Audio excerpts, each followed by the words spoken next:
ক্যাপিটালটা বের করবা। এবারে অ্যাকাউন্ট টাইটেলস টাকা, অ্যাকাউন্ট টাইটেলস টাকা। অর্থাৎ এই যে অ্যাকাউন্ট টাইটেলস হাতের বাম পাশে যেটা আছে, এই পাশে তোমরা সরি এই যে হাতের ডান পাশে আছে, এই ডান পাশে লিখবা তোমরা যে সকল ডেবিট লেনদেনগুলো আছে ওইগুলা। হাতের বাম পাশে লিখবা যে সকল লেনদেনগুলো ক্রেডিট আছে ওইগুলা। এরপর তুমি মূলত এখান থেকে কোনটা টাকা বেশি আছে সেটা বের করলে অবশ্যই তুমি এখান থেকে পাই যাবা। এরপর মূলত আমরা এখান থেকে কি করব, ক্যাপিটাল বের করব। এবার ওয়ার্কিং একটুতে যাইয়া নিট ইনকাম স্টেটমেন্ট রাখবা ডিটেইলস টাকা টাকা।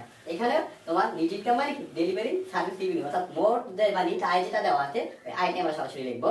এবারে লেস দিয়ে লিখবা এক্সপেন্সেস। এই লেস দ্বারা বুঝেছি তোমার বিয়োগ করতে হবে। তাই স্যালারি এক্সপেন্সেস এবং রেন্ট এক্সপেন্সেস এই দুইটা ব্যয় আছে, দুইটা ব্যয় আয় থেকে ব্যয় বিয়োগ দিলে মূলত নেট ইনকাম বের হয়। তাহলে শুরুতেই আমরা এখানে ওয়ার্কিং এক মূলত ক্যাপিটালটা বের করব। তাহলে শুরুতেই আছে অ্যাকাউন্ট রিসিভেবল।